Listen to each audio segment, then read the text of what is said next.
Budaya positif yang kita ciptakan, anak belajar bertanggung jawab. Nilai-nilai kebajikan dijaga, guru sebagai manajer hebat. Assalamualaikum warahmatullahi wabarakatuh. Puji syukur kita panjatkan kepada Allah Subhanahu wa Ta'ala, di mana kita masih diberi nikmat kesehatan dan kesempatan untuk melaksanakan salah satu kegiatan di ruang ini. Salam dan taslim tidak lupa kita kirimkan kepada Nabi Muhammad SAW, Nabi yang membawa kita menjadi seperti sekarang ini. Baik Bapak Ibu, pada pertemuan kali ini kita akan mendengarkan sebentar aksi nyata diseminasi budaya positif yang dibawakan oleh CGP Bapak Hidayat SPD. Tapi sebelumnya marilah kita mendengarkan arahan-arahan atau sambutan dari Bapak Kepala Sekolah yang mungkin perlu kita ketahui bersama sebelum pemaparan dibawakan oleh Bapak Hidayat. Kepada Bapak kami silakan dengan hormat.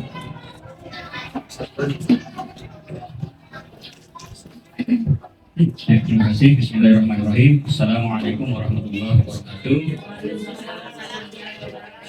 Yang saya hormati Bapak dan Ibu guru serta tenaga pendidik yang sempat hadir pada kesempatan siang hari ini. Alhamdulillah, wassalatu wassalamu ala Rasulillah sallallahu alaihi wasallam wa ala alihi wa sahbihi ajma'in, amma ba'd. Alhamdulillah, kembali kita bersyukur kepada Allah Subhanahu wa Ta'ala karena pada hari ini kita semua masih diberikan nikmat kesehatan, kesempatan, umur yang panjang untuk hadir kembali di sekolah ini. Dan tentunya pada kesempatan siang hari ini akan ada kegiatan diseminasi aksi nyata budaya positif di SD Negeri nomor 30 Pabilangan yang akan dibawakan oleh salah satu teman kita yang merupakan calon guru penggerak, yakni Pak Hidayat SPD. Salam dan salam semoga tetap tercurah kepada junjungan kita Nabi Muhammad Sallallahu Alaihi Wasallam. Bapak dan Ibu yang sama berbahagia, jadi tentunya pendidikan guru penggerak ini adalah sebenarnya pelatihan kepemimpinan bagi tenaga pendidik, yakni guru. Kenapa demikian Bapak Ibu sekalian? Karena seorang guru penggerak itu yang mampu menjadi pemimpin pembelajaran di kelasnya, menjadi pemimpin pembelajaran di satuan pendidikannya, dan juga menjadi pemimpin pembelajaran bagi rekan-rekan tenaga pendidik yang lain. Sehingga dalam salah satu kegiatannya itu Bapak Ibu ada kegiatan diseminasi, ada kegiatan diseminasi penyebaran pemahaman kepada teman-teman guru yang ada di satuan pendidikannya terkait dengan bagaimana supaya ada motivasi guru dan warga sekolah untuk tentunya salah satunya menerapkan budaya positif di lingkungan sekolah. Nah, tentunya program ini bertujuan bagaimana supaya seorang guru itu mampu meningkatkan kompetensinya dan menjadi pemimpin pembelajaran di masa depan. Jadi setiap dari kita Bapak Ibu punya kesempatan yang sama dan punya peluang yang sama untuk menjadi calon guru penggerak. Dan salah satu bonusnya Bapak Ibu dari menjadi guru penggerak ini sebenarnya juga ada kaitannya dengan bagaimana supaya kita mendapatkan pengakuan sebagai guru profesional. Alhamdulillah, tentunya di sini sudah kita lihat bersama sebagaimana pengumuman kemarin itu ada beberapa teman kita yang lolos PPD dalam jabatan. Nah, ini sebenarnya juga salah satu nanti bagian bonus dari kegiatan guru penggerak ini, istilahnya jalan tolnya kalau mau sertifikasi di bidang pendidikan. Nah, alhamdulillah pemerintah sudah kembali membuat program itu, dan alhamdulillah di sini selamat kembali kepada teman kita yang lolos PPD yang sementara saat ini akan sementara sudah mempersiapkan segala sesuatunya kelengkapannya itu dengan kegiatan PPG tersebut. Nah, untuk guru penggerak ini Bapak Ibu sekalian itu berlangsung 6 bulan. Pada awalnya itu 9 bulan. 9 bulan kegiatan pendidikan guru penggerak, kemudian beberapa tahun kemudian dikurangi menjadi 6 bulan. Tetapi tetap sama materi yang didapatkan terkait dengan pendidikan guru penggerak itu sendiri. Nah, pada kesempatan hari ini Bapak Ibu sekalian, Ya, salah satu teman kita guru penggerak ini akan melakukan diseminasi terkait dengan budaya positif. Nah, di budaya positif ini Bapak Ibu sebentar akan ada penyampaian dari Pak Hidayat sebagai calon guru penggerak. Ya, bagaimana terkait dengan tentang posisi kontrol guru, kemudian bagaimana disiplin positif, kemudian bagaimana itu kebutuhan dasar manusia, kemudian bagaimana itu keyakinan kelas, kemudian bagaimana itu segitiga restitusi. Itu semua akan dijelaskan nanti oleh Pak Hidayat. Dan tentunya dari penjelasan yang disampaikan oleh Pak Hidayat nanti akan ada refleksi umpan balik dari kita semua terkait apa yang akan beliau sampaikan. Kenapa? Karena bisa jadi Bapak Ibu sekalian, apa yang Pak Hidayat sampaikan di sini mungkin baru kita dapatkan atau baru kita dengar, dan bisa juga menjadi motivasi untuk kita bagaimana supaya nanti ke depannya bisa kita laksanakan, bisa kita lakukan di masing-masing ruang kelas kita dan juga kepada peserta didik kita. Nah, seperti itu Bapak Ibu sekalian. Dan untuk mengefisienkan waktu tentunya kita akan persilakan kepada calon guru penggerak ya Hidayat untuk memberikan ya aksi nyata diseminasinya terkait dengan budaya positif di SD Negeri 30 Pamilangan pada hari ini. Dan mari kita sama-sama mendengarkan, dan mungkin ini yang bisa saya sampaikan.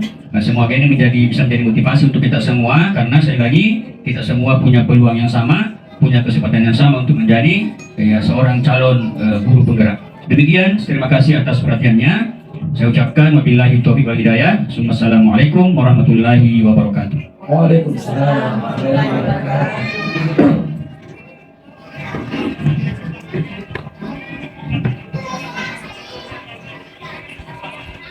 Demikian tadi penyampaian atau arahan dari Bapak Kepala Sekolah. Selanjutnya, mari kita dengarkan dan saksikan bersama pemaparan dari Bapak CGP Bapak Hidayat SPD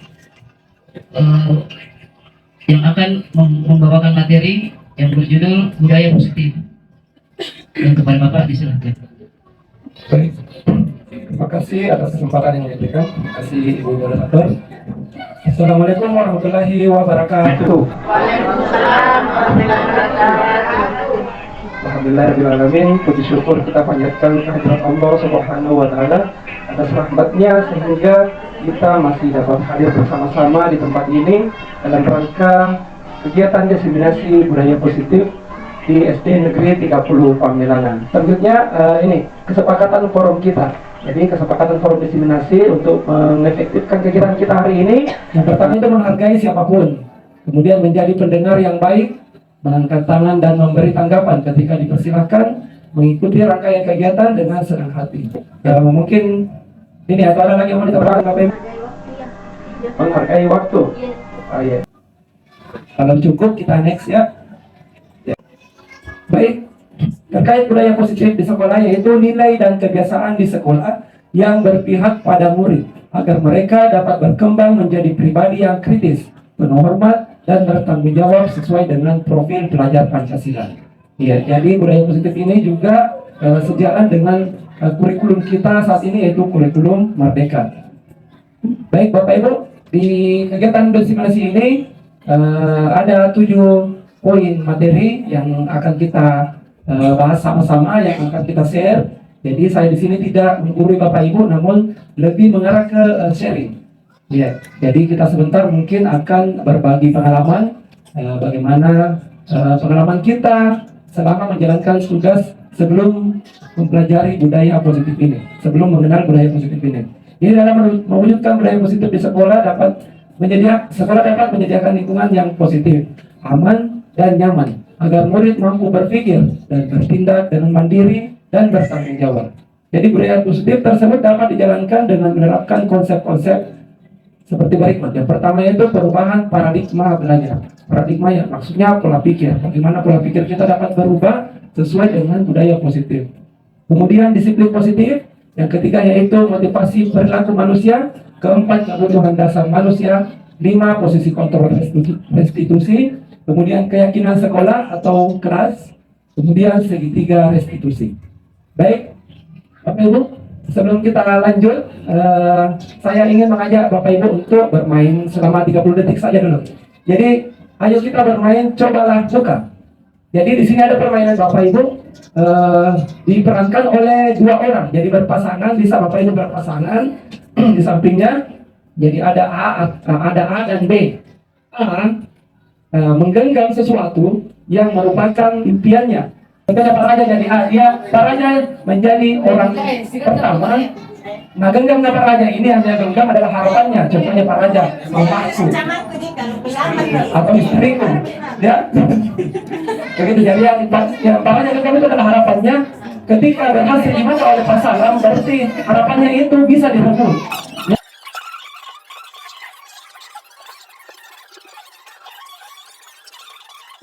Dan pakai mic harus mungkin Pak ambil barang. Iya. Apabila Ibu Hana bisa membuka genggaman tangan saya, maka gantungan kunci saya diambil. Saya ingin membuka tangannya. Saya mau melihat apa yang digenggam. Bagaimana Pak Raja? Apakah Bagaimana lagi saya mau buka? Saya mau melihat apa yang digenggam. tidak mau? Tidak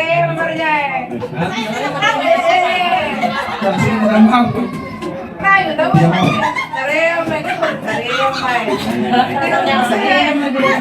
Apa lagi upayanya Pak Salam supaya bisa terbuka? Sampai terbuka. Sampai terbuka. Iya. Paling parahnya kalau dia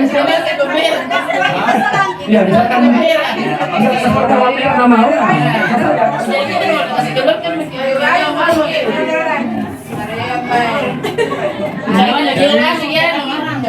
Sudah beberapa kali saya minta untuk dibuka, tapi saya mau tolong dibuka. Apa yang digenggam itu? Pak tidak mau. Kasih HP Pak, coba Pak, kasih HP coba sama Pak, ini HP. Ambil nih, ya, saya buka. Jadi kalau para kamu di sini membuka tangannya, kalau saya tahu apa ikannya itu, maka saya akan memberikan HP ini. Bagaimana Pak Raja? Mau? Saya buka.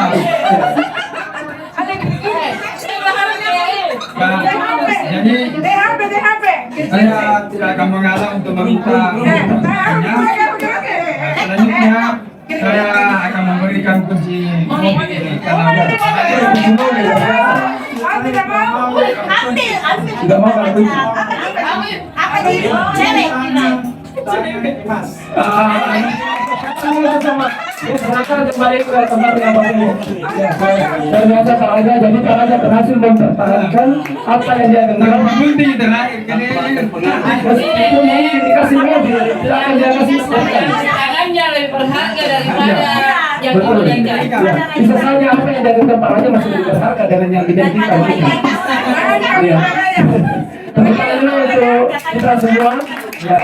Seperti itu gambaran terkait materi yang akan kita pelajari selanjutnya. Ya, terkait apa materi yang akan kita bahas selanjutnya. Jadi apa yang dilakukan oleh Pak Raja adalah upaya kontrol dirinya. Hanya dia yang bisa kontrol dirinya, memang tidak ada orang lain yang bisa kontrol. Iya.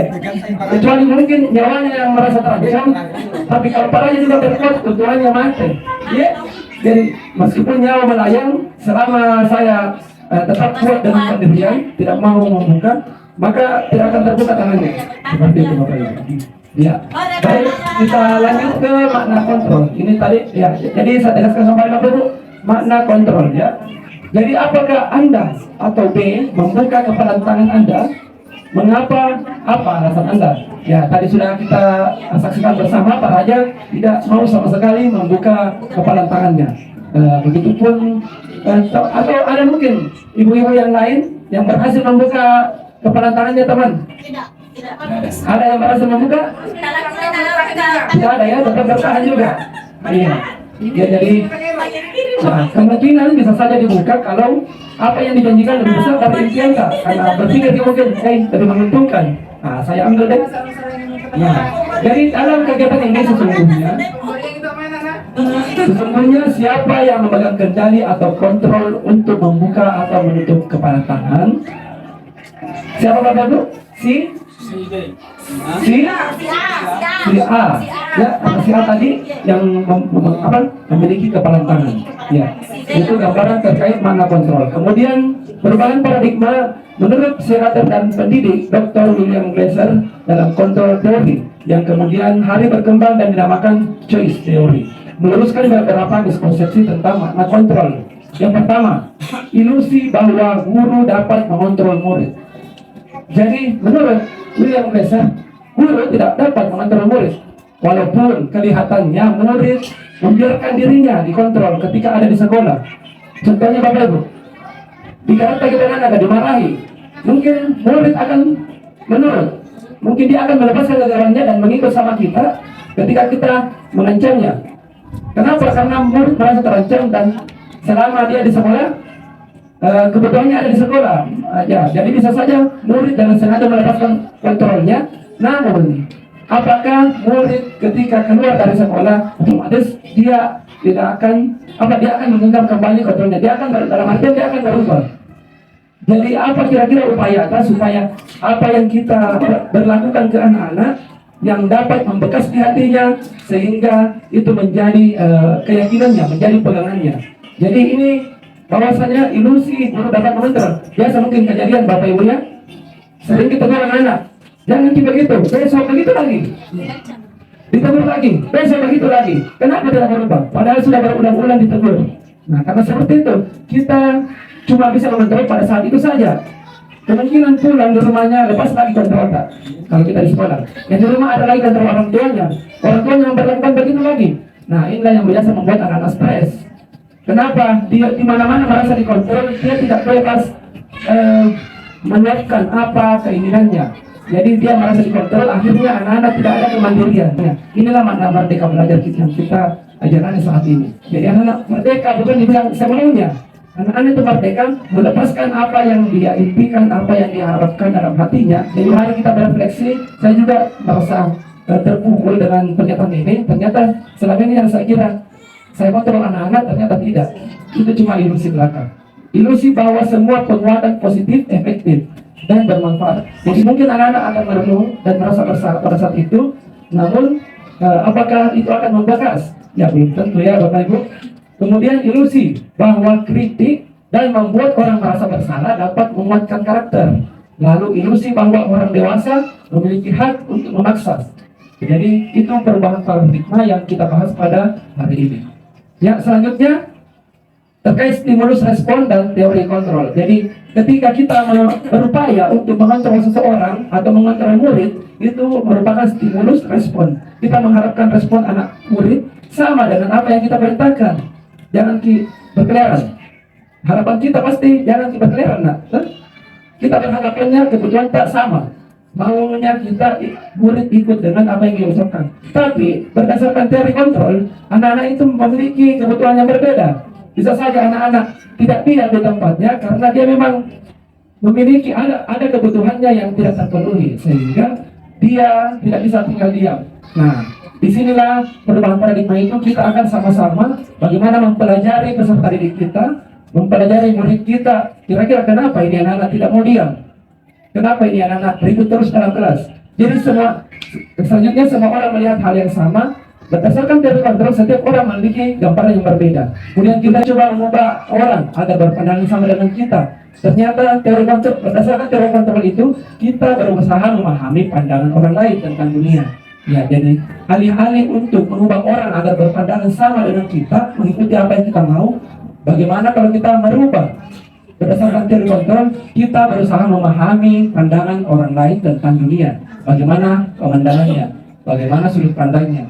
Ya, jadi ini sangat penting juga bagaimana dalam diskusi kelompok ataupun musyawarah. Karena setiap orang pasti memiliki pandangan atau pendapat yang berbeda. Poin kedua, disiplin positif.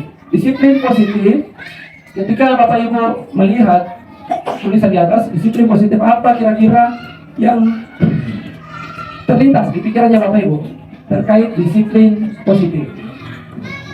Apa kira-kira yang terbayang di benak kita terkait disiplin positif? Ada yang ingin memberi tanggapan? Ya, dulu aja.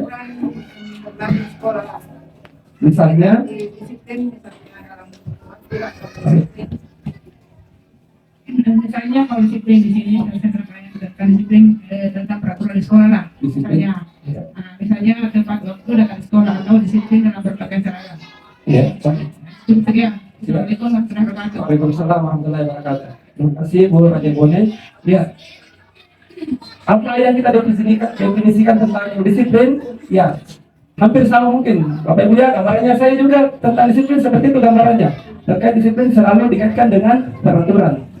Nah, ketika peraturan tidak dipenuhi, nah bisa saja kita memberikan hukuman kepada anak-anak karena ada konsekuensi dari peraturan tersebut. Ya, aturan dibuat pasti ada konsekuensinya. Iya, ada konsekuensi. Bisa saja berupa konsekuensi positif dan lebih parahnya kalau ada hukuman dalam itu. Ada pelanggaran, ada hukuman, betul Bapak Ibu. Ya, jadi kita lanjut. Kebanyakan orang akan menghubungkan kata disiplin dengan kata tertib, teratur, dan kepatuhan pada peraturan. Betul Bapak Ibu? Iya, betul. Kata disiplin juga sering dihubungkan dengan hukuman. Padahal itu sesungguhnya berbeda. Karena belajar tentang disiplin positif tidak harus dengan memberi hukuman. Dan justru itu adalah salah satu alternatif terakhir. Bisa ada hukuman, kalau memang itu adalah salah satu alternatif terakhir dan bila perlu tidak digunakan sama sekali. Baik Bapak Ibu, disiplin positif diri dapat membuat murid memahami dan menyadari berdasarkan motivasi internalnya, bukan akibat paksaan, ujian, ataupun hukuman. Jadi disiplin itu menurut teori kontrol itu bisa diterapkan oleh murid kita hanya melalui motivasi internalnya saja, dirinya yang bisa mengontrol, bukan akibat paksaan ataupun dipuji-puji ataupun dihukum. Karena setiap perlakuan yang eksternal itu bisa saja terjadi pada saat itu ataupun murid mengikut pada saat itu, namun kedepannya bisa kita belum tahu apakah dia menerapkannya, menanamkannya dalam diri menjadi karakter atau tidak. Baik, selanjutnya disiplin berarti, nah ini dalam artian disiplin positif Bapak Ibu, berarti kemampuan menguasai diri dalam mengontrol dan menguasai diri untuk memilih tindakan berdasarkan nilai-nilai yang kita hargai dengan penuh tanggung jawab tanpa diperintah orang lain. Bagaimana kira-kira Bapak Ibu? Perasaan tak kalau sebenarnya pengakuan baik disuruhkan kita, tapi lebih banyak mungkin pengaruh dari luar. Apakah bisa dalam bisa secara spontan kita rubah perlakuan kita? Ya kemungkinan ada yang sudah bagus motivasi dirinya bisa langsung berubah. Ada juga mungkin yang bertahap pelan kali berubahnya. Ya, tentunya itu semua terlepas dari eksternal. Ya itu yang ada istilah biarpun bagaimana cara tak menyampaikan, bagaimana cara tak kasih arahan. Kalau bukan dirinya yang mau berubah, iya sama dengan perokok. Makanya bagaimanapun di satu tentang perlu lehernya, ya bahaya merokok. Tapi kalau bukan kesadaran dirinya tidak akan berhenti merokok. Nah, disiplin positif lebih ke arah disiplin diri yang dapat mengontrol diri dalam melakukan segala tindakan berdasarkan nilai-nilai kebajikan. Nilai-nilai kebajikan yang seperti apa, Bapak Ibu? Nah, nilai-nilai universal. Di sini nilai-nilai kebajikan universal yaitu maksudnya nilai-nilai kebajikan yang disepakati bersama oleh semua pihak. Kalau kita di Republik Indonesia, ya nilai-nilai kebajikan kita yang dijalankan dalam kurikulum yaitu profil sudah tertuang dalam profil pelajar Pancasila, yaitu nilai beriman, bertakwa kepada Tuhan Yang Maha Esa dan berakhlak mulia. Kemudian mandiri, kebinekaan global, bergotong royong, kreatif dan bernalar kritis. Ini yang diharapkan menjadi keyakinan kita semua agar dapat menjalani kehidupan lebih bagus ke depannya. Jadi karena keenam poin ini, keenam dimensi ini kalau tertanam dalam dirinya murid kita, ke dalam diri anak-anak kita, insya Allah kedepannya dia akan lebih mandiri, lebih bisa memilih, menentukan sikap ketika dihadapkan dengan masalah. Tapi kalau dikontrol dari awal, kasihan dari kecil selalu mengikut, ditanyakan A harus A, B harus B. Akhirnya beranjak dewasa dia serba tergantung. Ditanya ada instruksi baru mau berbuat, ada instruksi baru mau bergerak. Karena kebiasaan dikontrol. Tapi kalau dia sudah percaya diri dengan kontrol dirinya, tanpa diperintahkan pun dia akan bergerak. Mau belajar kalau saya mau berbuat ini, dia akan bergerak sendiri. Ya. Selanjutnya yaitu motivasi perilaku manusia. Motivasi perilaku manusia. Jadi Ini terkait motivasi perilaku. Ada pertanyaan pemantik dulu Bapak Ibu. Yang pertama, apakah hukuman dapat mendisiplinkan anak? Yang kedua, apakah pemberian hukuman dengan hal positif seperti membaca atau membersihkan halaman sekolah dapat meningkatkan disiplin pada anak? Kemudian, apakah memberi penghargaan dapat meningkatkan motivasi belajar anak? Silakan dijawab Bapak Ibu. Setuju atau tidak setuju saja, tidak perlu jawaban yang panjang. Apakah kita setuju kalau hukuman dapat mendisiplinkan anak? Tidak. Ada yang tidak, ada yang setuju. Oke, kita tampung. Kemudian, kedua, apakah pemberian hukuman dengan hal positif seperti membaca atau membersihkan halaman sekolah ketika melanggar dapat meningkatkan disiplin? Setuju. Ya. Oke, ada tidak menutup kemungkinan. Ya, jadi kita tampung. Kemudian ketiga, apakah memberi penghargaan dapat meningkatkan motivasi belajar anak? Setuju atau tidak? Boleh jadi. Iya. Tergantung dari anaknya kalau saya. Tergantung dari anaknya. Iya. Nah, Kalau saya baik. komunikasi. Kita tampung. Jadi di sini terkait penghargaan. Ada ketergantungan Ibu ya. Iya. Jadi ini terkait penghargaan, apakah dapat meningkatkan motivasi belajar anak? Tergantung. Baik. Untuk menjawabnya kita langsung lanjut saja. Tidak perlu saya jelaskan karena awalnya saya juga memiliki persepsi sama dengan Bapak Ibu sekalian. Seperti ini yang menjadi pertanyaan, apakah kita setuju atau tidak dengan pernyataan tersebut. Lanjut. Ternyata ada motivasi perilaku manusia itu menurut Diana Gerson dalam bukunya. Yang pertama itu menghindari ketidaknyamanan atau hukuman. Bisa saja motivasi itu muncul karena menghindari hukuman, ketidaknyamanan atau hukuman. Bisa saja motivasi itu muncul karena ada imbalan, ada penghargaan dari orang lain.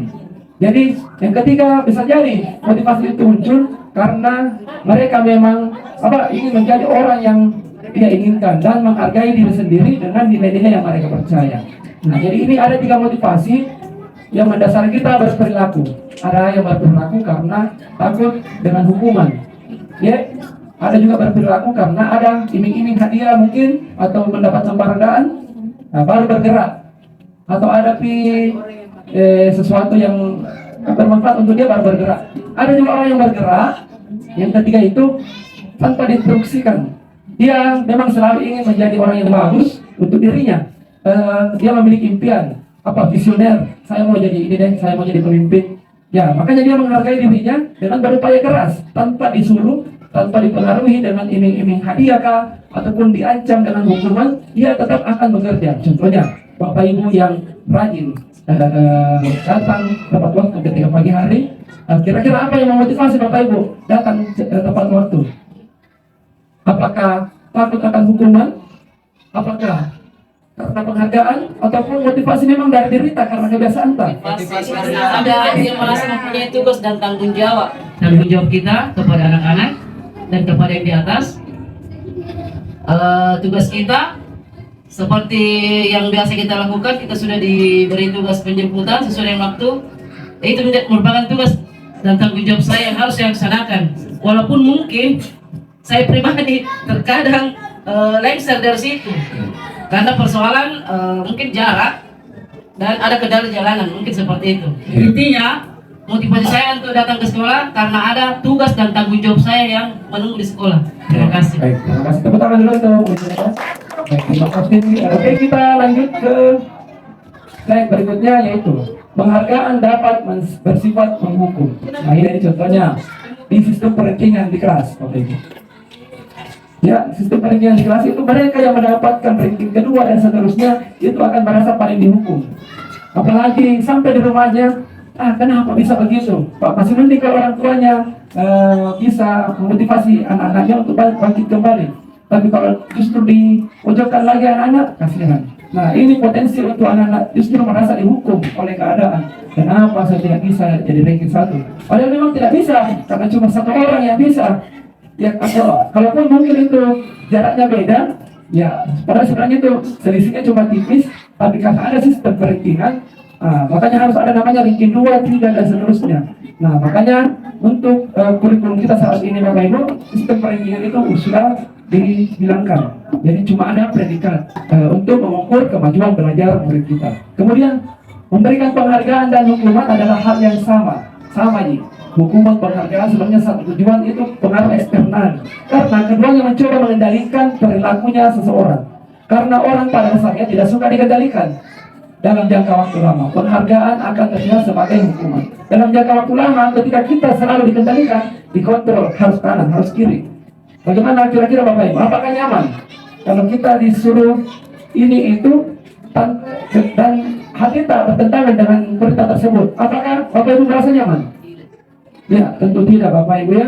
Jika suatu penghargaan diharapkan, namun Anda tidak mendapatkannya, Anda akan merasa dihukum. Ya, sama dengan kita memimpikan sesuatu, kita berusaha keras karena mungkin bukan motivasi dari dalam yang muncul, karena kita iming-iming kita, contohnya piala dalam perlombaan, kita ngotot untuk dapat pialanya. Makanya kita berusaha keras, itu termasuk motivasi juga. Namun motivasinya itu piala yang memotivasi, bukan motivasi dirinya. Sehingga ketika dia tidak mampu bersaing untuk mendapatkan piala, dia akan merasa paling terpuruk sampai menyalahkan diri sendiri. Padahal ketika anak-anak bersaing dalam kompetisi, itu anak-anak sudah menunjukkan hal yang sangat luar biasa karena dia sudah berani tampil. Nah, itulah kita peran guru, bagaimana kita memotivasi peserta didik. Setidaknya mereka sudah berani untuk menunjukkan dirinya, itu sudah hal yang luar biasa. Selanjutnya, motivasi dalam diri. Saat seorang anak belajar untuk pertama kali menggabungkan huruf-huruf, kata-kata ini paling sering di kelas awal, serta menyadari bahwa ia dapat membaca, baru kesadaran itu anak-anak bilang bisa membaca, timbul pijar di matanya dan sebuah senyuman di wajahnya. Anak tersebut begitu gembira bahwa ia telah mempelajari dan menguasai suatu keterampilan baru. Karena sudah pintar membaca, sudah pintar menulis.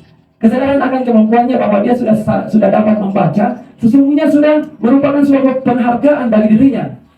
Ya, dan ketika anak mencapai sesuatu, itu dia sudah menghargai dirinya. Yes, saya sudah berhasil. Ya. Namun ketika kita muncul memberikan penghargaan, menyodorkan hadiah, nah seketika kita mengambil kepuasan tersebut. Ya, seperti itu Bapak Ibu yang saya pelajari dalam modul 1.4 ini. Selanjutnya yaitu restitusi. Pernah dengar istilah restitusi Bapak Ibu? Nah, untuk mengetahui pemahaman kita, mari kita menjawab sama-sama. Apakah ini termasuk hukuman atau konsekuensi?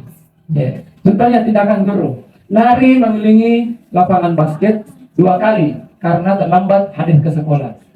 Lari mengelilingi lapangan karena terlambat hadir ke sekolah. Apakah ini termasuk hukuman atau konsekuensi? Hukuman. Termasuk hukuman. Betul Bapak Ibu.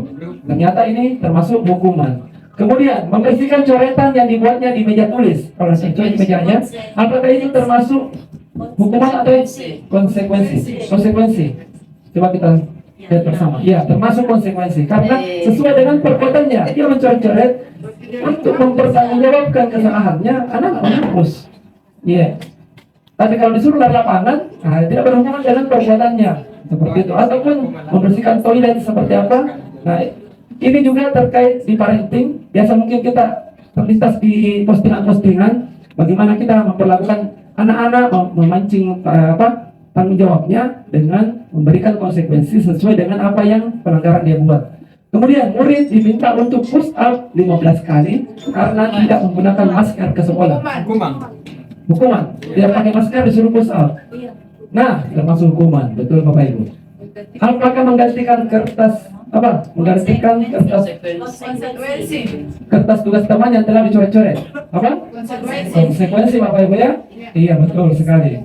Berjemur di lapangan basket pukul 12 siang karena mengobrol dengan teman di kelas. Ya, ini termasuk hukuman.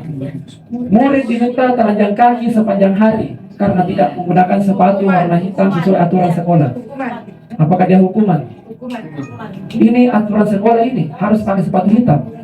Tapi ada anak ternyata tidak pakai sepatu hitam nih. Apakah hukuman atau konsekuensi? Konsekuensi atau hukuman kita cek bersama. Tapi kita hukuman. Iya. Ketika anak perhatikan vlognya Bapak Ibu di depan, murid diminta bertelanjang kaki sepanjang hari karena tidak seragamnya jadi sulit telanjang kaki. Kemudian berdiri di depan kelas sambil mengangkat kaki satu karena tidak bisa menjawab pertanyaan. Apakah hukuman atau konsekuensi? Hukuman. Ya, betul Bapak Ibu. Ini ternyata hukuman. Nah, sekarang kita lebih dalam tentang hukuman dan atau konsekuensi. Apakah ini bagus? Dia diterapkan kepada murid kita di sekolah. Apakah ini dapat merubah peserta didik kita supaya bisa menjadi lebih baik? Kita lanjut ke restitusi. Jadi, restitusi ini adalah membantu murid menjadi lebih memiliki tujuan, disiplin positif, dan memulihkan dirinya setelah berbuat salah. Ini konsep restitusi, yaitu pendekatannya bukan pada bagaimana berperilaku untuk menyenangkan orang lain ataupun gurunya atau siapapun, atau menghindari ketidaknyamanan atau hukuman. Namun tujuannya adalah menjadi orang yang menghargai nilai-nilai kebajikan yang mereka percayai. Ada peluang luar biasa bagi murid untuk tumbuh karakternya ketika mereka melakukan kesalahan. Bukankah pada hakikatnya begitupun cara kita belajar? Kita belajar dari kesalahan. Murid perlu bertanggung jawab atas perilaku yang mereka pilih. Namun mereka juga dapat belajar dari pengalaman untuk membuat pilihan yang lebih baik di waktu yang akan datang. Nah, ini beberapa ciri-ciri restitusi. Dalam restitusi, guru menstabilkan identitas murid dengan mengatakan kita tidak fokus pada kesalahan. Jadi ketika ada anak-anak bermasalah, kita tidak fokus pada masalahnya. Bapak Ibu tidak tertarik untuk mencari siapa yang salah, siapa yang benar. Jadi dalam restitusi ini, murid belajar untuk mengubah kebiasaannya dari cenderung untuk mengomentari orang lain, dia menjadi mengomentari diri sendiri. Biasa mungkin terjadi Bapak Ibu ya, ketika kita menanyai anak-anak yang sedang bertengkar, siapa yang duluan? Ini Pak, aku tunjuk-tunjuk nih. Dia duluan, semua tidak ada yang mau kalah. Kenapa? Karena mereka masing-masing ada alasannya, ada pembenarannya, ada mungkin kebutuhannya sendiri, alasannya sehingga dia menunjuk. Orang yang bahagia akan mengevaluasi diri sendiri, orang yang tidak bahagia akan mengevaluasi orang lain. Ini kata Dr. William Glasser, seorang psikiater dan pendidik asal Amerika. Nah, selanjutnya kita lebih dalam ke kebutuhan dasar manusia. Bapak Ibu, kalau kita berbicara tentang kebutuhan dasar, kira-kira apa kebutuhan dasar Bapak Ibu? Salah satunya bisa disebutkan mungkin Bapak Ibu. Kita sebagai manusia butuh apa? Kira-kira butuh makan, butuh tempat tinggal, sandang, pangan, papan. Iya, itu salah satunya ya. Iya, termasuk ada dalamnya. Baik. Nah, ternyata ketika seorang murid melakukan suatu perbuatan yang bertentangan dengan nilai-nilai kebajikan atau melanggar peraturan, sebenarnya hal itu dikarenakan karena mereka gagal memenuhi kebutuhan dasarnya. Contohnya Bapak Ibu, di sini kita saksikan langsung seperti yang sudah diutarakan tadi, sudah disebutkan tadi. Ada 5 kebutuhan dasar kita, kebutuhan dasar manusia, yaitu kebutuhan bertahan hidup, termasuk yang tadi kita sebutkan, kebutuhan sandang, pangan, papan, ya, kebutuhan makanan, bertahan hidup atau survival. Kemudian kebutuhan kasih sayang dan rasa diterima. Ya, ada mungkin orang yang kekurangan kasih sayang. Nah, itu termasuk kebutuhan dasar kita, bagaimana kita dapat memenuhi rasa diterima dan kasih sayang. Ya. Ada juga orang yang butuh di ini kebutuhan terkait penguasaan. Dia mau berkuasa, pokoknya saya harus di depan, saya harus jadi pemimpin. Ada kebutuhan itu. Semua orang memiliki kebutuhan itu. Ada kebutuhan untuk bebas. Yang tidak orang mau tertekan dengan aturan yang bertentangan dengan hati kita. Kemudian semua orang ingin kesenangan. Ya, siapa yang tidak mau senang Bapak Ibu ya? Ya. Ini kebutuhan dasar manusia dan semua. Ya, saya mungkin Pak Raja sudah terpenuhi kesenangannya di hal lain, begitu mungkin Pak Raja. Iya, jadi tidak selamanya kesenangan itu tertuju di satu hal. Bisa saja banyak hal, tergantung bagaimana Bapak Ibu meluaskan kebutuhan dasar itu melalui hal apa saja. Pastinya berbeda-beda. Contohnya, Pak Raja dengan Pak Salam pasti berbeda caranya melampiaskan kesenangannya. Iya, seperti itu. Ada yang mungkin pergi di kebunnya senang dirasa, ya. Atau ada mungkin ada anaknya senang dirasa.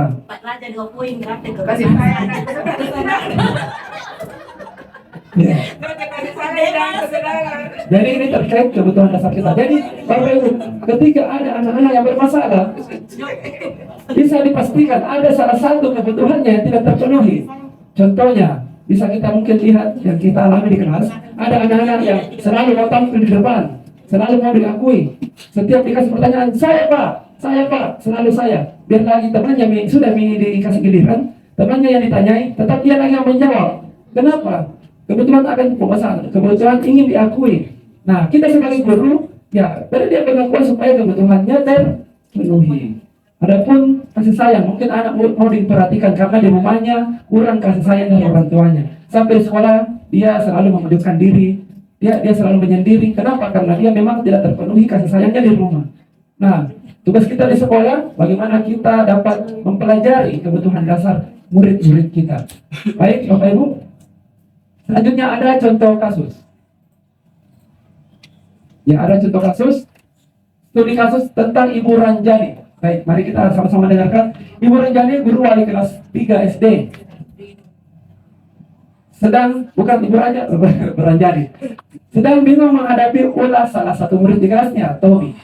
Beberapa anak telah mengeluhkan Tommy yang seringkali meminta bekal makan siangnya dengan paksa. Jika Anda menghadapi situasi seperti Ibu Ranjani, apa yang Bapak Ibu lakukan? Menurut Bapak Ibu, kira-kira apa alasannya Doni melakukan hal tersebut? Dia selalu merampas makanan temannya. Apakah ada siswa kita yang seperti itu, Bapak Ibu? Ya, kemungkinan ada kebutuhan dasar yang tidak terpenuhi. Baik, mari kita lanjut ke slide berikutnya. Ketika alasannya Tommy lapar, jadi kan anak-anak melakukan hal ada alasannya. Setiap alasan pasti ada tujuannya. Kenapa berbuat itu? Mau baik positif maupun negatif, selalu ada yang mendasari apa tujuannya sehingga dia berperilaku. Ketika ditanya, Tommy kenapa melakukan hal itu? Nah, alasannya karena ia lapar dan orang tuanya tidak membawakannya bekal makan siang.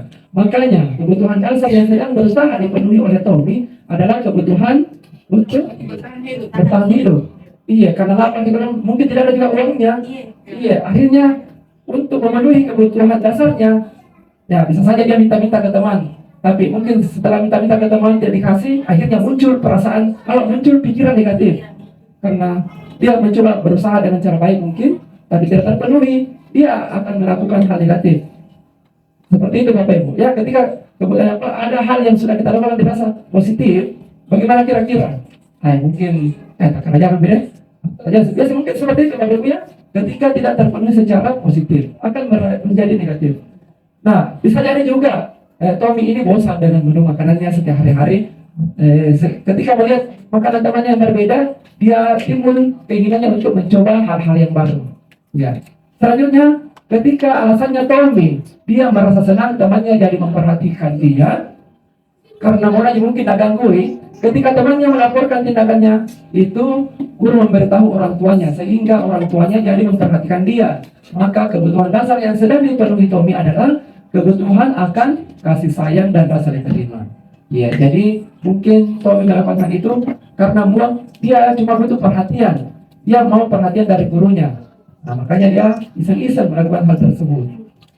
Alasan ketiga, Tommy menyatakan alasannya karena temannya jadi takut dengan dia dan menuruti keinginannya. Maka sebetulnya Tommy sedang berusaha memenuhi kebutuhan dasarnya akan kekuasaan. Jadi sebenarnya tidak ada niatnya Tommy yang lapar. Kan ada mungkin istilahnya kepala-kepala, begitu Bapak Ibu pajak-pajak di sekolah. Ya, biasa terjadi itu di lingkungan tingkatan atas, SMA mungkin. Ya, pengalaman saya dulu waktu di sekolah ada seperti itu, kakak kelas sering mengunjungi kelas-kelas rendah, adik kelasnya, dulu, pajak-pajak dulu. Kenapa? Mereka memang mau diakui bahwasanya dia memiliki kuasa di sekolah itu. Saya kakak kelas, kemudian dia kepada satu lain. Ya, makanya dia menunjukkan kekuasaannya dengan cara tersebut. Namun sayangnya dilakukan dengan cara yang negatif. Banyak cara sebenarnya yang untuk dikembangkan dalam kegiatan positif. Nah, tugas kita untuk mengarahkan perilaku negatifnya tersebut bagi murid-murid. Kemudian alasan keempat, karena dia merasa bosan dengan bekal seperti yang kita sampaikan tadi, bahwa ibunya dari rumah masak makanan dari ibunya di rumah. Karena ibunya selalu membawakan bekal yang sama. Oleh karenanya dia ingin mencoba makanan teman yang beraneka ragam. Maka Tommy sedang berusaha memenuhi kebutuhannya akan kebebasan. Dia mau bebas, jadi dia mau coba hal baru karena bosan. Ya. Selanjutnya Alasan kelima, karena ia melakukannya cuma iseng saja. Ia menikmati ekspresi wajah temannya yang kesal ketika dia ganggu, ketika diambil makanannya, dan menurutnya ekspresi teman-temannya itu lucu. Maka berarti Tommy berusaha memenuhi kebutuhannya akan kesenangan. Kenapa lakukan itu Tommy? Senang saja Pak. Suka ikut lihat temanku kalau menangis gitu. Lucu. Nah, berarti dia cuma membuat itu untuk kesenangannya saja.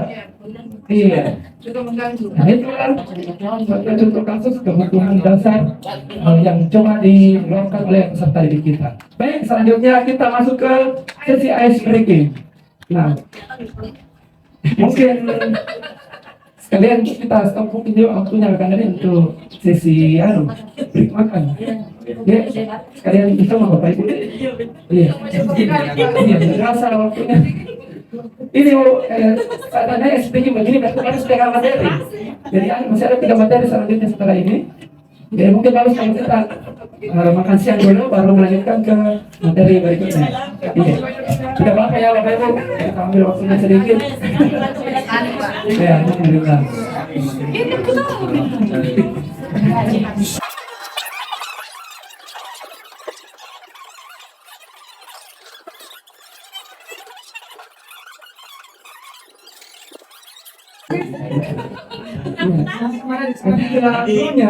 Punya berhenti.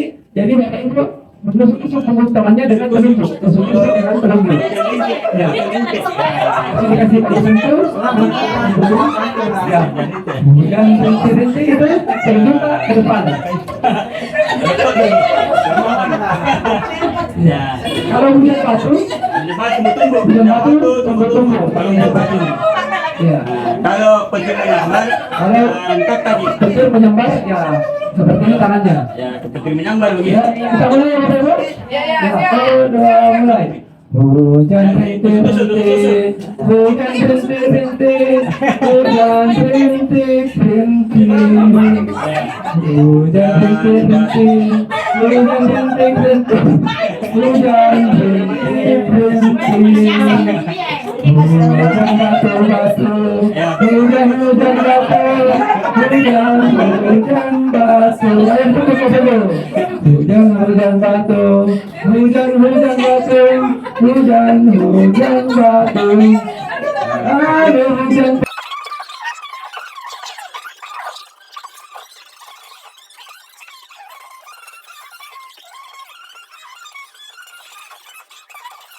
Mitra semua.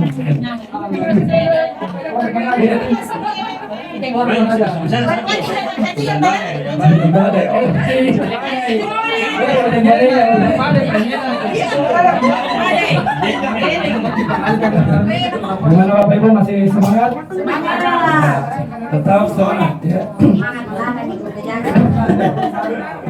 Ya, terima kasih banyak Bapak Ibu atas kesediaannya untuk menyelesaikan kegiatan diseminasi kita pada hari ini. Baik, tadi kita sudah melakukan SPG, tentunya Bapak Ibu tetap masih dalam kondisi semangat ya. Nah, baik, materi selanjutnya yaitu posisi kontrol restitusi. Posisi kontrol guru dalam menerapkan restitusi. Jadi di sini ada 5 posisi kontrol restitusi, 5 posisi kontrol guru yang akan kita bahas. Yang pertama yaitu guru sebagai penghukum, kedua guru sebagai pembuat merasa bersalah, guru sebagai teman, dan guru sebagai pemantau, dan guru sebagai manajer. Kira-kira dari kelima posisi kontrol ini, Bapak Ibu memilih posisi yang mana di antara kelima posisi kontrol ini?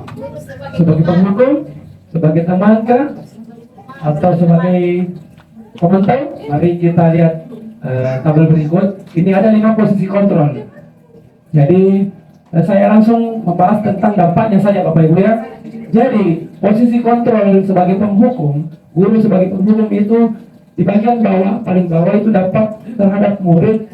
Murid bisa saja mengulangi kesalahan. Jika posisi kontrol guru sebagai pembuat rasa bersalah, jadi murid bisa saja menjadi merasa rendah diri.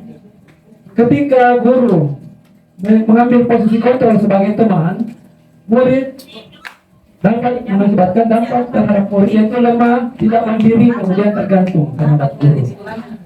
Jika guru mengambil posisi sebagai pemantau, dampak terhadap murid yaitu murid menitik beratkan pada sanksi atau hadiah untuk dirinya. Nah, di posisi kontrol yang kelima ini yaitu guru sebagai manajer, dampak terhadap murid yaitu murid dapat mengevaluasi diri, bagaimana cara dia memperbaiki diri. Nah, Bapak Ibu, ayo kita sama-sama menyaksikan video berikut. Jadi berikut ini ada video terkait 5 posisi kontrol guru yang diterapkan di sekolah. Pertama, posisi kontrol sebagai pemukul. Jadi di sini saya mengajak Bapak Ibu untuk menonton video. Selamat pagi Bu. Kamu terlambat. Kamu deh, pasti terlambat. Maaf Bu, saya Apa coba? Alasan kamu apa lagi? Kapan sih kamu tidak terlambat? Malas sekali ya kamu jadi anak. saya Dasar pemalas. Gak kapok-kapok sih kamu. Sudah berapa kali terlambat? Sana, kamu keliling lapangan basket 2 kali. kenapa saya harus ke lapangan basket Bu? Kenapa? Kamu nggak ibu? Berani-beraninya jawab. Sudah terlambat, masih berani jawab pula. Sekarang, keliling lapangan basket 5 kali sekalian. Biar kapok. Cepat, pergi sana ke lapangan basket. Posisi itu biasanya berbicara dengan nada tinggi, menghardik, menunjuk-nunjuk, menyakiti, dan menyindir. Hukuman bisa berupa fisik maupun psikis. Ya, bisa berupa fisik maupun psikis. Jadi tadi kita saksikan guru tersebut tidak memberi kesempatan kepada anak murid untuk menjawab, untuk mengutarakan alasannya terlambat seperti apa. Pokoknya salah, kalau salah, salah tetap salah, tidak ada kebenaran. Beginilah termasuk kategori guru yang mendapatkan posisi pembungkuk. Nah, selanjutnya kita lanjut ke posisi pembuat merasa bersalah.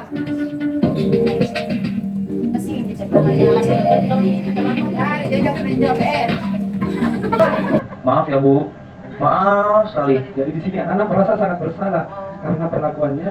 Posisi pembuat rasa bersalah berbicara dengan nada tenang, cenderung lembut. Namun kata-kata yang diutarakan membuat murid merasa menjadi orang yang gagal, memandang buruk dirinya sendiri, merasa tidak berharga, dan tidak sanggup membahagiakan orang lain. Ketika guru mengambil posisi pembuat rasa bersalah, Ya, jadi ini untuk guru yang mengambil posisi membuat merasa bersalah. Jadi kita mengharapkan mungkin saya pribadi Bapak Ibu terkadang menerapkan seperti ini, ingin mengatakan sesuatu supaya anak mengetahui bahwasanya perbuatannya salah dengan cara justru kita semakin membuatnya semakin merasa bersalah dengan tujuan mungkin anak-anak dapat mengintrospeksi diri. Ya, ini posisi teman, guru yang sebagai teman.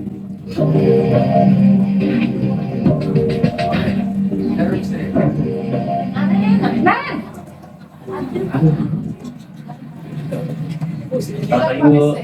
Wah, sudah jam berapa ini nak? Terlambat lagi ya saya. Iya Bu, habis ibu saya lupa bangunkan saya Bu. Kamu malah menyalahkan ibu kamu. Kamu bukan anak yang larinya paling kencang. Kok terlambat sih? Iya Bu, saya memang terlambat bangun tadi. Jadi biarpun saya lari kencang, tetap gak kekejar Bu. Ya sudah sana, nanti lain kali larinya lebih kencang lagi ya. Biar gak terlambat lagi. Bikin senang ibu, demi ibu. Bisa kan? Bisa lah Bu. Ya sudah sana masuk kelas. Ibu beresin urusan absen kamu. Kamu ini ada saja. Ya, ini posisi guru yang sebagai teman kepada muridnya. Jadi murid ya setidaknya merasa nyaman bagaimana dia diperlakukan sebagai teman dengan gurunya. Namun perhatikan kembali beberapa Bu. Bikin senang ibu. Bikin senang ibu. Demi ibu. Demi ibu. Bisa kan? Jadi anak-anak akan berperilaku berdasarkan demi membuat orang lain senang. Demi ibu senang. Nah, Bisa lah Bu. sekarang kita lanjut ke video berikutnya. Nah, ini sebagai pemantau atau monitor. Ya, jadi posisi guru sebagai pemantau. Kemudian posisi kelima yaitu posisi sebagai manajer.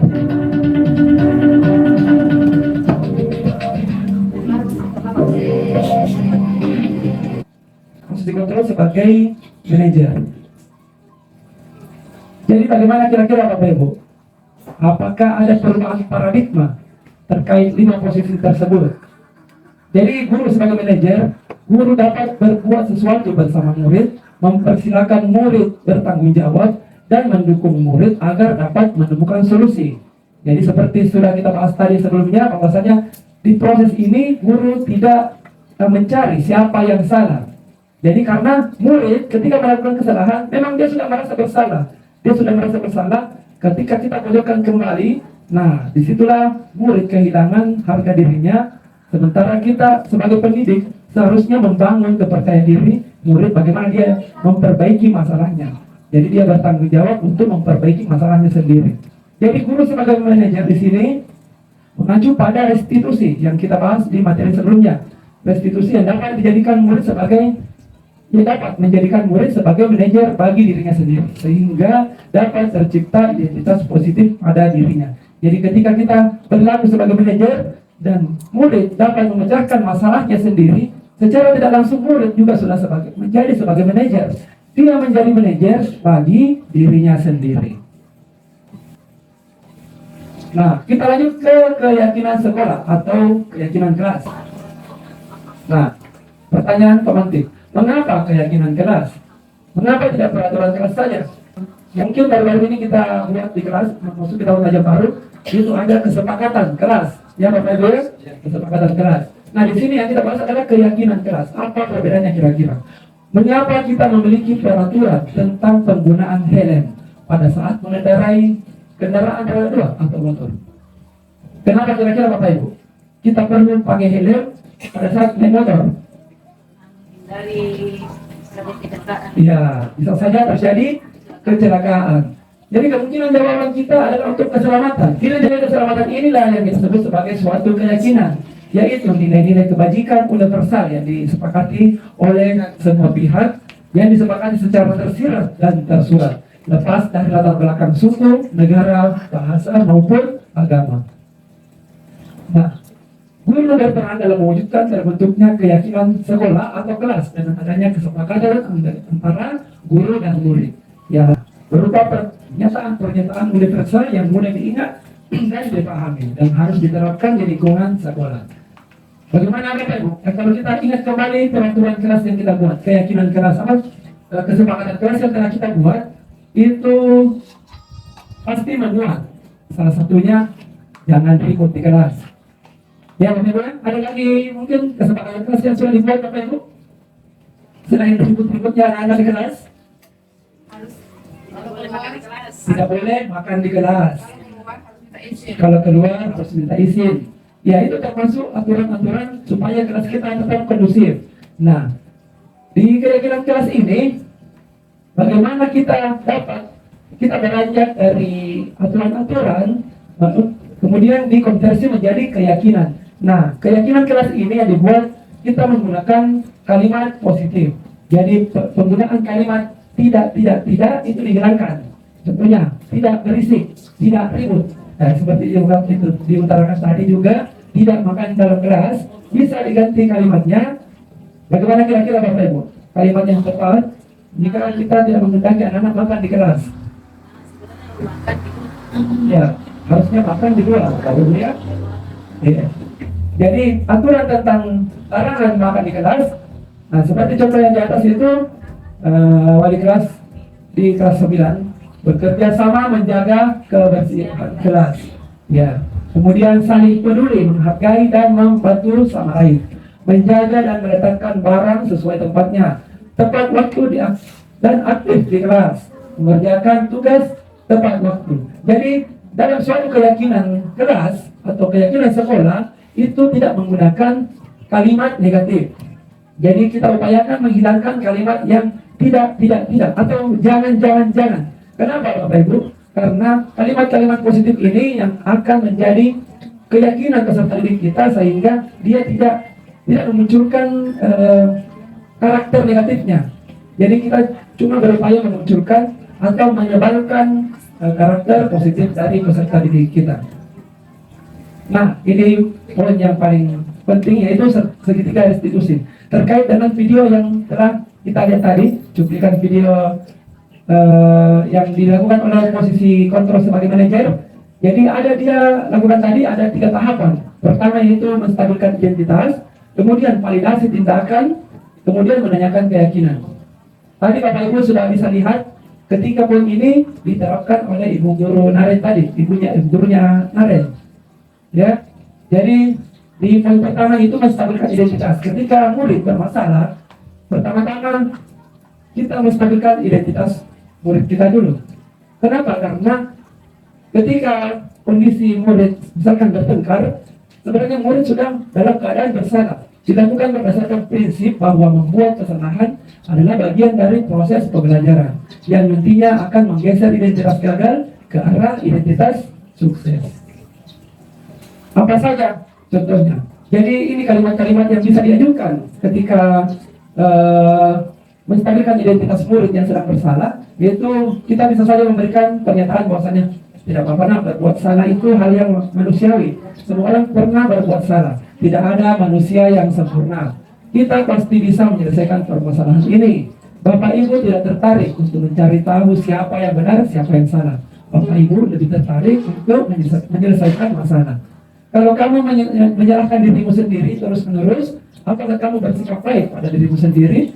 Jadi di sini kita mencoba memberikan perlakuan positif kepada murid agar murid kita ingin terbuka untuk menceritakan permasalahannya. Melalui proses penstabilan identitas ini, murid lebih terbuka untuk mengutarakan apa kira-kira kesalahannya sehingga melakukan hal tersebut. Baik, Bapak Ibu, saya sempat ambil potongan video di salah satu topik di KRL terkait ini yang membahas segitiga resolusi. Mari kita simak sama-sama Bapak Ibu. Maaf Pak, saya tadi ngajak Kasman. Sama ikut main. Mana Kasman? Kita lupa. Kamu juga ikutan Amir. Nakal sekali, sampai kelas lebih begini. Kalian sekolah mau main-main atau mau belajar? Ya, itu tadi salah satu. Nah, kita lihat. Ibu, saya digigit oleh Adeo. Oh, tapi Norja ngambil bekal saya, Bu. Dia yang salah. Tapi sakit, Bu. Nih, ada bekas giginya. Merah lagi. Masih ada alasannya? Adeo, murid baik tidak boleh menggigit teman. Kenapa kamu menggigit teman? Anak pintar tidak kasar begitu, ah. Bagi hukuman, kamu berdiri di pojok kelas sampai semua temanmu selesai makan. Ya? Jadi di sini siapa yang dihukum Bapak Ibu? Adeo yang dihukum. Tentunya Adeo pasti memiliki alasan kenapa dia menggigit temannya. Karena setiap perilaku memiliki tujuan, memiliki alasan. Nah, itu yang harus kita pahami bahwasanya tidak ada anak-anak yang tiba-tiba langsung berbuat salah atau berbuat yang tidak di luar hal-hal yang kita inginkan. Nah, coba kita bandingkan dengan proses berikutnya. Tapi Norja yang mengambil bekal saya, Bu. Dia yang salah. Tapi sakit, Bu. Nih, ada bekas giginya. Merah lagi. Sakit, Bu. Adeo, Norje, berbuat salah itu tidak apa-apa. Ibu tidak akan mencari-cari siapa yang salah. Ibu hanya mau masalah ini selesai. Yuk, sama-sama kita pasti bisa menyelesaikan masalah ini. Ya, itu tadi pernyataannya bahwasanya Bu Guru tidak ingin mencari siapa yang salah. Kenapa? Karena tadi Adeo juga memiliki alasan kenapa dia menggigit tangan temannya, karena ternyata bekal makanannya Adeo yang diambil.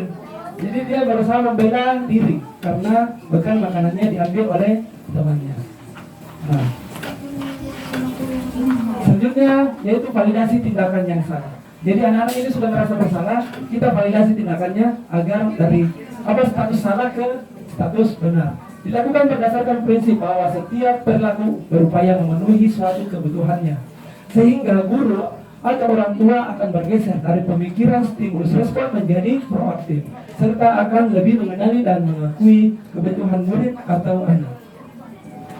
Nah, di antara kalimat-kalimat yang saya ajukan ketika memvalidasi tindakan yang salah yaitu kamu pasti punya alasan mengapa kamu melakukannya. Karena seperti Adeo dan siapa tadi? Dan temannya tadi itu sama-sama memiliki alasan. Nah, ya ini salah satu kasus Iksan dengan Marsha ya. Jadi masing-masing ada alasannya. kenapa baku pukul kita? Ternyata masing-masing ada alasannya. Jadi ketika kita menghakimi salah satu saja, sebenarnya anak-anak merasa tidak puas Bapak Ibu dengan apa yang mereka rasakan saat itu. Apa yang penting bagi kamu? Kamu boleh tetap berusaha menjaga sikap itu atau membela diri, tapi tampakkan sikap yang lain. Maukah kamu belajar cara lain untuk mendapatkan yang kamu butuhkan tanpa harus memukul? Ya, jadi di sini kita menawarkan kepada murid untuk memenuhi kebutuhannya atau kekecewanya dengan tindakan-tindakan yang positif. Maka dari itu kita sebagai pendidik, sebagai guru perlu menggali ketika ada anak bermasalah, mari kita sama-sama menggali apa kira-kira ini anak-anak alasannya kedua belah pihak. Kemudian kita tawarkan kembali kira-kira ada cara yang terbaik yang bisa dilakukan. Jadi anak-anak bisa menentukan sendiri, karena ketika anak-anak memutuskan sendiri apa yang ingin dia lakukan, itu lebih terasa dibanding kita yang menawarkan. Sebenarnya proses segitiga restitusi yang terakhir yaitu menanyakan keyakinan, dilakukan dengan memberi pertanyaan-pertanyaan bermakna kepada murid atau anak untuk memunculkan motivasi secara intrinsik sehingga mampu mengaitkan keyakinannya dengan tindakan yang salah. Di antara pertanyaannya itu apa nilai yang kita percaya di sekolah, apa keyakinan kelas kita, ya, yang telah disepakati. Kelas yang ideal itu seperti apa sih? Kamu ingin jadi anak yang seperti apa? Apakah kamu merasakan ketika kamu melakukan itu, apakah kamu menjadi orang yang seperti apa? Nah, seperti itu Bapak Ibu, demonstrasi kontekstual yang telah saya lakukan terhadap proses segitiga restitusi terhadap kedua kasus. Iksan dengan berdekat di atas, Pak. Artinya berapa? Balik atas, Pak. Ayo sini.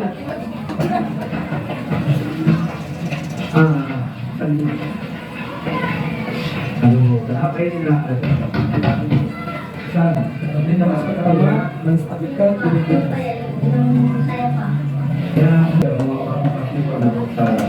dan proses selanjutnya itu validasi tindakan. Pertama ini penting. Masing-masing orang itu mempertahankan dirinya karena merasa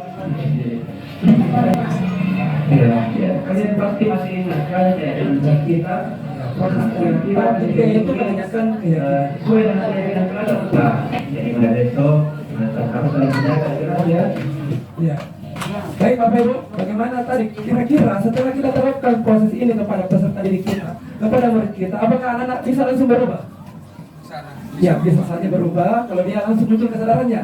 Namun ketika anak-anak masih mengulangi perbuatannya, ya kita ulang lagi, kita ingatkan kembali lagi bagaimana merestitusi peserta didik.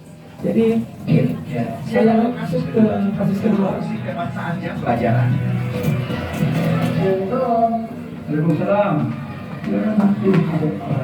Jadi tentunya ketika poin ini di segitiga restitusi tidak selamanya kita harus terapkan berdasarkan tahapan.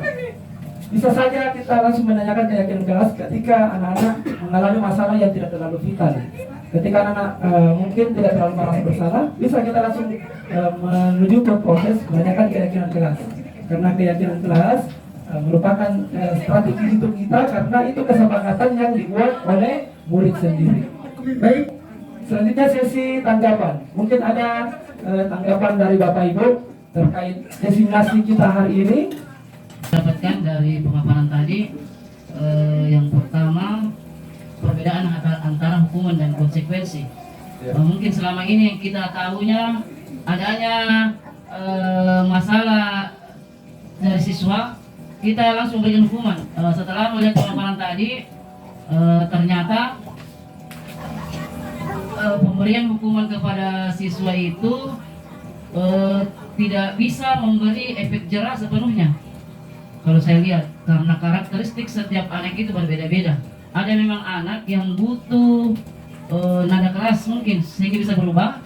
Intinya pendekatan keluarga, pendidikan keluarga yang pertama dan utama yang harus diterapkan karena didik kita, utamanya kita semua ibu-ibu, bapak-bapak, kita semua punya anak. Mungkin pendidikan dari keluarga dulu yang perlu kita ajarkan ke anak kita. Baru lanjut ke sekolah, jangan serta-merta menyalahkan sekolah apabila ada terjadi apa namanya, ada tindakan-tindakan guru seperti yang kita lihat kemarin-kemarin di sini. Setiap ada masalah di sekolah, lapor ke orang tua percaya, datang ke sekolah marah-marah. Begitu yang saya lihat, dan hampir semua orang tua begitu. Biar mungkin kita kalau kita ada posisi demikian, tapi kan kita ceritanya lebih mempunyai pemikiran yang positif, sehingga kalau ada masalah begitu kita bertanya mungkin ke sekolahnya dulu. Demikian mungkin itu yang bisa saya tanggapi. Terima kasih. Beri tepuk tangannya untuk Ibu Rodinda. Terima kasih tanggapan yang luar biasa dari pembahasan diseminasi pada hari ini, yaitu Ibu Junida mengambil banyak pelajaran terkait bagaimana menindaki murid kita yang bermasalah. Bisa saja ada bermasalah, dia datang menghadap ke kantor atau mengadu kepada gurunya, dia sebagai korban. Namun ketika diklarifikasi permasalahannya, bisa jadi dia yang memulai masalah tersebut. Jadi tugas kita sebagai guru yaitu menstabilkan keadaan. Jadi kita tidak mencari siapa yang salah, tapi kita berusaha untuk menggali kebutuhan apa kira-kira ini anak-anak yang coba dia munculkan sehingga dia berperilaku buruk. Maka dari itu mari kita bersama-sama menghidupkan budaya positif di sekolah kita dengan berupaya menerapkan proses-proses yang kita telah bahas tadi, yaitu dalam menyelesaikan permasalahan murid dengan menggunakan tahapan segitiga restitusi dengan posisi kontrol sebagai manajer. Jadi bukan lagi sebagai penghukum atau pembuat merasa bersalah, minimal bisa menjadi kontrol sebagai teman atau pemantau, dan lebih supernya lagi kalau kita bisa berposisi sebagai manajer bagi peserta didik kita. Demikian mungkin yang dapat saya sampaikan. Sekian, terima kasih. Mohon maaf jika ada kata-kata yang kurang berkenan. Terima kasih banyak juga untuk atensi Bapak Ibu telah mengikuti kegiatan diseminasi ini hingga akhir. Saya mengucapkan banyak-banyak terima kasih. Wabillahi taufiq wal hidayah. Assalamualaikum warahmatullahi wabarakatuh. Saya kembalikan ke Ibu Junaida.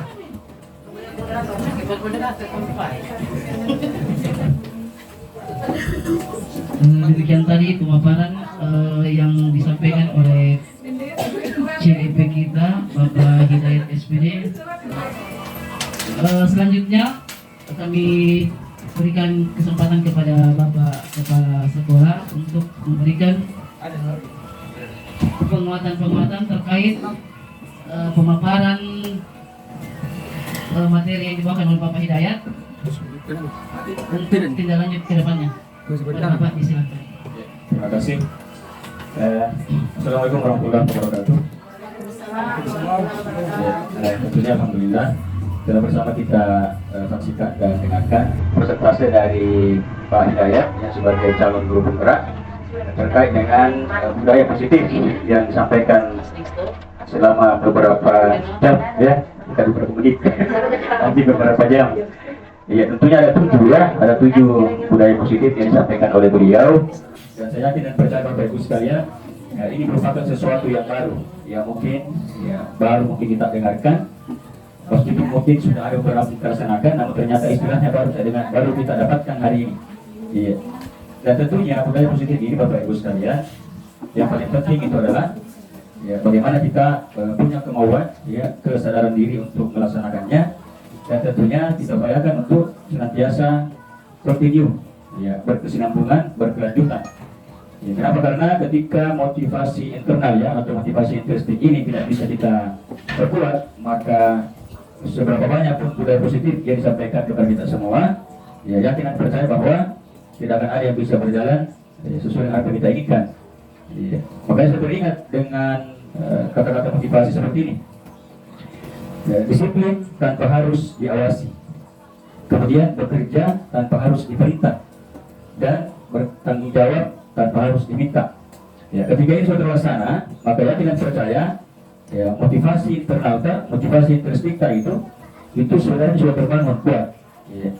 Jadi seandainya ini bisa berjalan Bapak Ibu sekalian, ya kebutuhan besar, ya contohnya absen online ini sudah tidak terpakai. Ya, ketika ini bisa kita perkuat, ya motivasi kita ini seperti yang saya sampaikan tadi ini, yang kata-kata motivasi ini, ya disiplin tanpa harus diawasi, bekerja tanpa harus diminta, dan bertanggung jawab tanpa harus diminta. Karena ini merupakan kesadaran diri sebenarnya ini kalau kita laksanakan. Nah pada hari ini alhamdulillah tentunya ada satu hal yang baru yang kita dapatkan.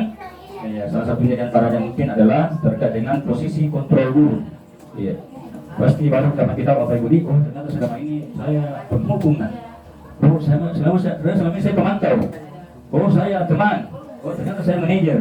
Ya, saya juga sebelum mengikuti program guru penggerak ini juga tidak tahu Bapak Ibu sekalian. Ternyata setelah mengikuti ini, saya tahu.